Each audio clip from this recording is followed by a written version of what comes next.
Charles Dickens' A Christmas Carol was published in 1843 at the height of the Victorian era. At this time, most people were living in poverty. 40% of the nation's wealth was owned by 5% of the population. Many children worked 16 hours a day under atrocious conditions, and most died before they were 25. It was a time of rationalism.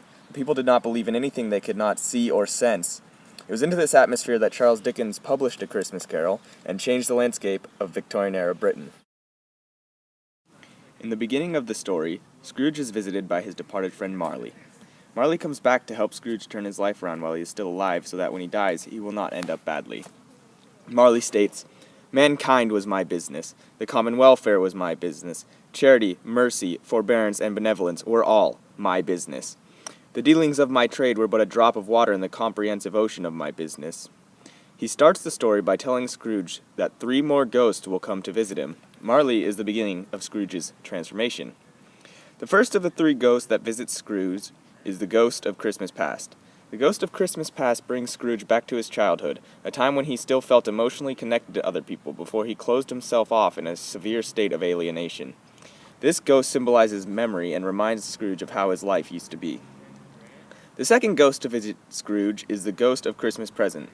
This ghost shows Scrooge the reality of his life and how mean Scrooge really is to people. The ghost of Christmas Present symbolizes charity, empathy, and Christmas spirit. Empathy enables Scrooge to sympathize with and understand those less fortunate than himself, people like Tiny Tim and Bob Cratchit. Charity and Christmas spirit help Scrooge to give more and be a happier person. The last of the ghosts that visit Scrooge is the ghost of Christmas Yet to Come. This ghost shows Scrooge how his life would be when he dies. The reality of it is that no one cares that he is dead and there is no sympathy for him. This ghost symbolizes the fear of death. The fear of death gives an indication of an imminent moral judging, the promise of punishment. Scrooge doesn't like the reality of this, and this final push causes Scrooge to change his ways. In the conclusion of the story, Scrooge is a changed man. Scrooge realized he had a chance to redeem himself, and so he did. Warmth, generosity, and overall goodwill overcome Scrooge's bitter apathy as he encounters and learns from his memory the ability to empathize and his fear of death. He now gives and in return receives kindness from the people.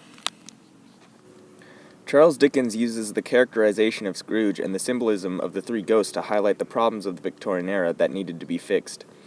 He sends a message of caring and generosity, stating that this is what life is about. He makes a point that Scrooge can continue to act the way he does, as the rest of mankind, but there will always be consequences. He brings the Christmas spirit back into the lives of many through this short, classic novel. This is why it is so widely read after more than a century, and is the reason that it should and will continue to be spread to more readers in the future.